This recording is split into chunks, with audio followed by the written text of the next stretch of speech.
잠잠히 때로는 목소리 높여 주님의 이름을 불러야 되는 이유는 내가 할 수 없는 일들을 이루시는 주님이 내 곁에 계시기 때문입니다.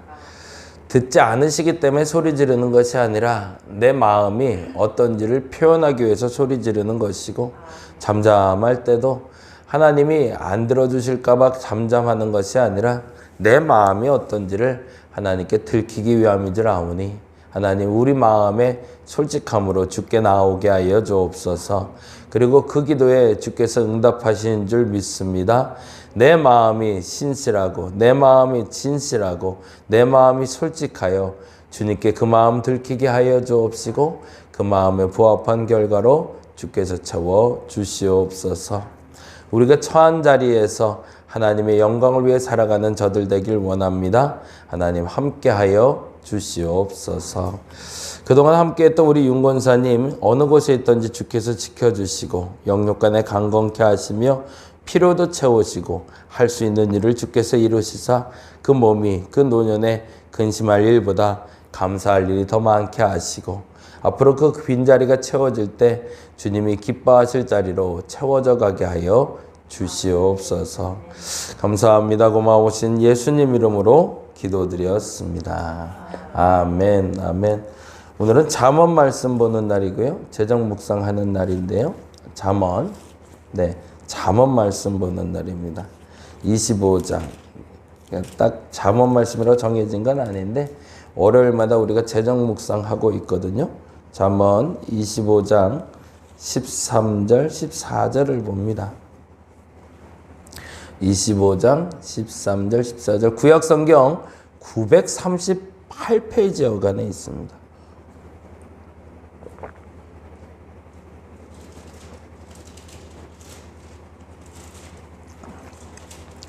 구약 938페이지 여간에 25장 13절에서 14절까지. 자, 우리 같이 한 목소리로 천천히 읽도록 합니다. 충성된 사자는 그를 보낸 이에게 마치 추수하는 날의 얼음 냉수 같아서 능히 그 주인의 마음을 시원하게 하느니라. 선물한다고 거짓 자랑하는 자는 비 없는 구름과 바람 같으니라. 아멘. 13절하고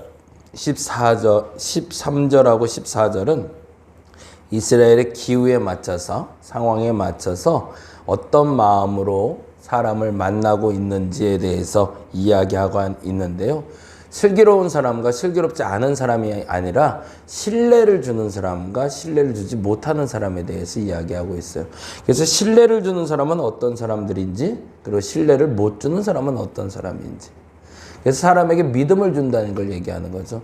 내게 믿음을 줄 수 있는 사람은 어떤 사람일까? 13절에 보니까 이렇게 돼 있어요. 13절 읽어볼게요. 충성된 사자는 하고 돼 있고 뭐라고 돼 있죠? 첫째, 그를 보낸 이에게 마치 추수하는 날에 얼음 냉수 같다. 거기다 줄쳐놓을게요. 얼음 냉수 같은 사람. 시원한 물을 갖다 주는 사람 같대요. 그 어느 날 갑자기 종이 와서 주인에게 물을 갖다 주는 거예요. 근데 그 날이 무슨 날인지가 이렇게 기록되어 있죠. 마치 추수하는 날에. 이게 참 재밌죠. 열심히 추수하는 날에는 뭐 할까요? 땀 흘리고 목이 갈증이 올 때가 된 거죠. 그때 알아서 얼음 냉수를 갖다 주는 종 같은 사람, 그 사람들을 믿을 수 있는 사람이다 라고 얘기하는 거죠. 근데 더 중요한 게 있어요. 그 다음 절인데 13절 끝에 보니까 이렇게 돼 있죠. 능히 그 주인의 마음을 시원하게 하느니라 라고. 그건 뭘까요? 주인이 얼음 냉수를 가져와라 라고 시켰다는 얘기인가요? 시키지 않았다는 얘기인가요? 예, 시키기 전에 했다는 얘기예요. 알아서. 아이, 저 사람 목마르겠네. 저 사람 뭐 필요하겠네. 어제도 성탄 트리 만들다 보니까 그렇더라고요. 알아서 움직이는 사람들이 있어요. 알아서. 전구가 필요하면 전구를 가져다 주는 사람이 있고요. 그리고 쓰레기를 정리해야 되니까 알아서 쓰레기 정리하는 사람이 있고요. 그리고 알아서 다 세팅하고 나니까 다시 또 정리하는 사람이 있어요. 그런데 그 누군가는 시켜야 하는 사람들이 있어요. 안 보이는 거죠. 지금 내가 뭘 해야 될지를. 그래서 그 사람과 그 사람의 차이점은 아까 말한 대로 신뢰를 할 수 있는 사람이라는 거예요. 아, 저 사람은 내가 말하지 않아도 알아서 하는 사람이니 내가 믿을 수 있겠다라고 말할 수 있다는 거죠. 근데 그냥 멀뚱 쳐다만 보는 거죠. 내가 뭘 해야 될지도 모르겠고 뭐 하는지도 모르겠고 저 사람들이 뭘 하든 말든 그냥 멀뚱 쳐다보고 있는 것, 그 사람들에겐 그 어떤 일도 시킬 수가 없고 믿을 수가 없다라고. 근데 그런 사람들에 대해서 구체적으로 14절에 다음과 같이 이야기하고 있어요. 그런 사람들은 이런 사람들이래요. 14절 같이 한번 읽어볼까요? 선물한다고 거짓 자랑하는 자는 비 없는 구름과 같으니라. 거기다 줄쳐놓을게요. 비 없는 구름과 바람 같다고.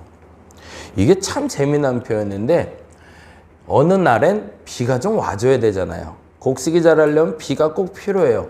그래서 하늘만 바라보고 있는 거죠. 비는 내가 내릴 수 있는 게 아니니까. 그래서 그 어느 날 하늘을 딱 봤는데 먹구름 같아요. 야, 드디어 비가 오겠구나. 그래서 기대를 가지고 한참 쳐다보고 있는데 그냥 먹구름이 슉 하고 지나가 버리는 거죠. 그것처럼 속상한 게 없는 거죠. 뭘 자꾸 한다고 해요. 할 수 있다고 얘기는 해요. 열심히 하겠다고 해요. 말만 하는 사람들 얘기하는 거죠. 교회 안에도 그렇지만 가정에서도 그렇습니다. 그리고 사람을 만날 때도 제일 절실하게 가장 필요한 사람이라는 건 신뢰할 수 있는 사람이겠죠. 제가 우리 윤 권사님에 대해서 자주 말씀을 드렸던 것들이 있어요. 그게 뭐냐면 알아서 하는 것들이 있었어요. 근데 그 기준이 뭐였냐면 당신 나이에 할 수 없는 걸 아셨어요. 그게 더 중요했어요. 내 나이고 내 지식에 내 생각에 할 수 없는 게 있다는 걸 아셨어요. 그래서 그거는 못해요를 먼저 얘기하세요. 그게 물론 제게 서운하죠. 근데 저도 알죠. 그걸 못하는 나이가 있고 그리고 그걸 못하는 지식이 있으니까. 그래서 젊은 사람들처럼 성경 공부하는 게 어려워요. 그래서 젊은 사람들하고는 성경 공부한다고 할 때도 이분한테는 따로 한다고 말했던 이유가 이분이 그걸 감당할 수가 없기 때문에 그렇죠. 근데 반면에 이분이 할 수 있는 일들이 있었어요. 그 새벽에 나와서 문 열고 그 새벽에 나와서 정리하고 기본적인 거 해놓고 예배 자리를 앉아 있는 거. 근데 그거를 6년 동안 지켜오셨던 분이거든요. 그래서 이분에 대한 내가 신뢰가 있는 건 그렇게 하기로 했을 때 그것을 지켜낼 수 있는 자세와 마음이 있었기 때문이죠. 많은 일을 했다, 적은 일을 했다는 사람들의 평가할 것 같아요. 근데 하나님 보시기에는 저는 우리 교회 특히나 다림목교에 필요한 사람은 하나를 해도 끝까지 할 수 있는 사람입니다. 이제 우리 어떻게 하다 보니까 박 권사님한테 그게 넘어갔어요.